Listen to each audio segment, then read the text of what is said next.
Hello, happy Tuesday, Applied English. Welcome to our virtual lesson today. As we normally do, I would encourage you to pause this video if you have not said a prayer for your learning today, and we'll continue in just a moment. All right, y'all. So you are currently watching our essay writing review video. I'm going to try to keep it fairly short today. I know that we covered the parts of an essay last semester in English 1, and they're probably terms you've heard in the past. But this is a good refresher course for us before we start outlining our past, present, future projects tomorrow. Keyword there is start. So we will really focus the rest of this week on outlining so that we can get to typing once we're back from spring break.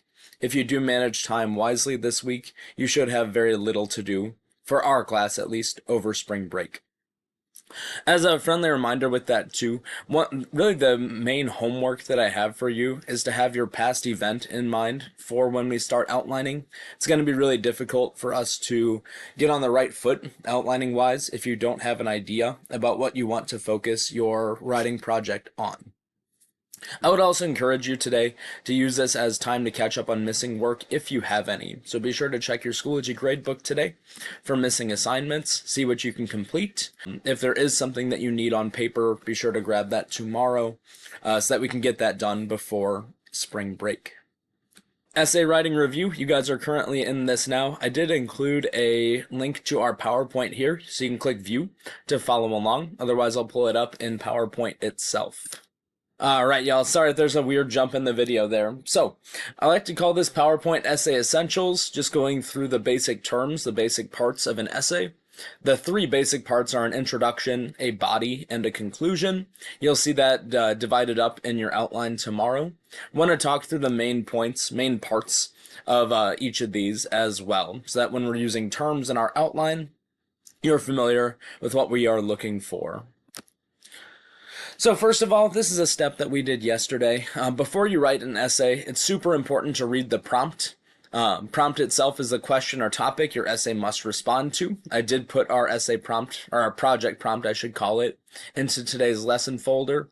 But a basic example of a prompt might read something like this. And this is for something a little more persuasive than what we're doing, but I just want to give you an idea of what a writing prompt might be. Hamburgers and hot dogs are two of the most well-loved foods in the U.S. From baseball games to barbecues, Americans eat them quite regularly. However, it is not clear which one is the better option. In a 3-paragraph essay, explain whether hamburgers or hot dogs are the better food. A little tip, if you feel like prompts get really wordy, one thing I like to do is underline or highlight the most important information. So like on this one, really, those first two sentences are not as important. I might want to underline or highlight this point that says which one is the better option. That's the focus on, hey, I have to identify which one's better and why. I would probably highlight 3-paragraph just to identify I need an introduction, body, conclusion. And I also would probably hit or underline where it says explain whether hamburgers or hot dogs are the better food. Again, keeping the focus. I have to explain which way is better and why, or which one is better and why. The most important sentence or two in an essay is the thesis statement. Now, thesis statement works a little bit differently for our writing project. But a strong thesis always has two parts. One is a direct statement that answers the prompt question. So for our current writing project, you'll want to make sure that you especially identify how your past event has shaped you today. That's going to come somewhere towards the end of your introduction. You should give the reasons behind that answer. If I'm using my car accident as an example, the car accident that I faced during my junior year of college has made me more reliant on other people and has strengthened my faith. So giving the reasons behind that answer makes for a good thesis statement. For the hamburgers one, hamburgers are better than hot dogs because, there's my reasoning, hamburgers taste better, reason 1, have more protein, reason 2, and have healthier options for toppings, reason 3. Now there's no rule that says I have to use 3 reasons there, but oftentimes that magic number 3 is helpful for structuring a full essay. You don't necessarily have to include 3 reasons for your particular project. There are 3 parts in a normal introduction for an essay. Again, our current one might read a little bit differently. A good essay starts with an attention getter, so Mine are usually 1 to 3 sentences in length. There's a lot of different strategies, methods, types of attention getters. Powerful quotes are a good idea. Maybe for your particular past event, you can remember something that was said to you that could make for a good attention getter. Anecdotes are just storytelling. You're going to have to do storytelling anyway in your past, present, future project. So maybe just launching right into your story is a good way to start. On a different type of essay, like a research paper, something like statistics or facts or numbers could be a good way to start your essay. There's more strategies than this, but what's most important is, do I start off in a way that immediately gets my reader's attention?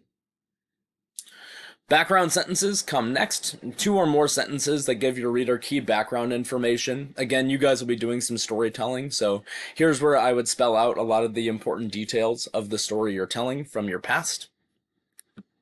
And those should connect to your thesis statement at the end. So we just looked at thesis statements.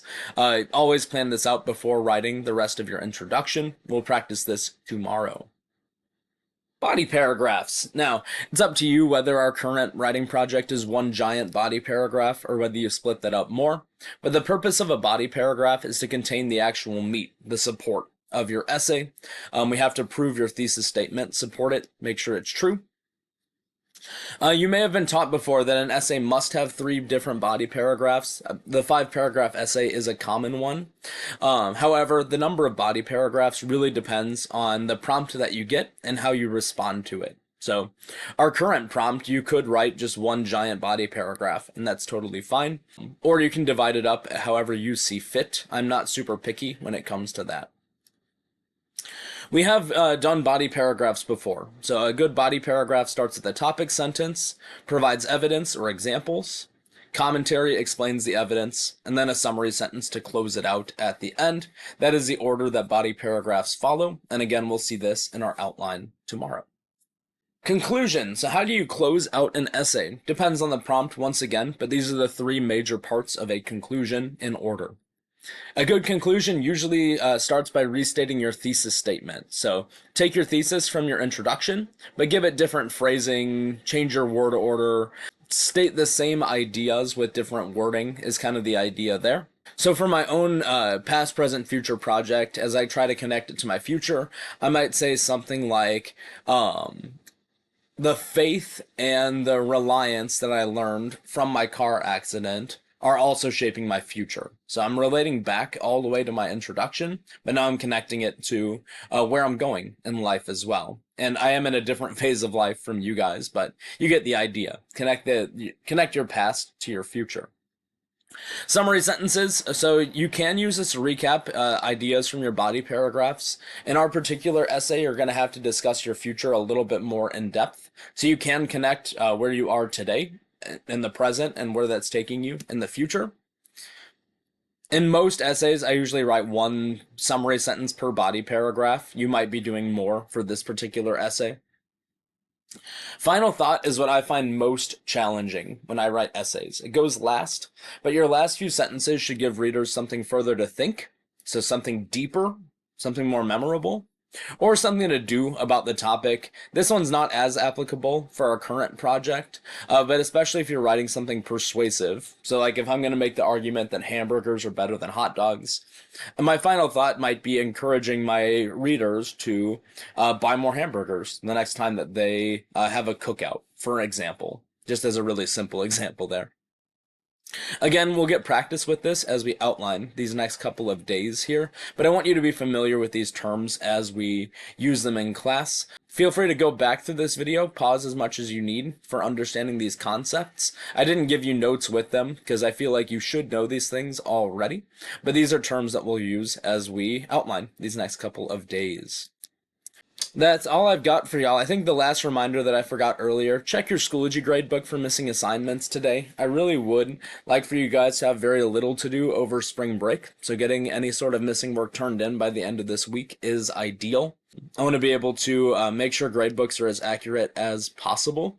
The other thing, as a reminder, have your past event in mind for tomorrow's lesson. It'll make it easier to get going on outlining, planning out our writing projects. Doing that well should prevent you from having a lot to do over spring break, and that's always a good goal. I've jabbered a lot, and I've got some timing to cut from this video. Until then, I'll see you guys tomorrow. Peace.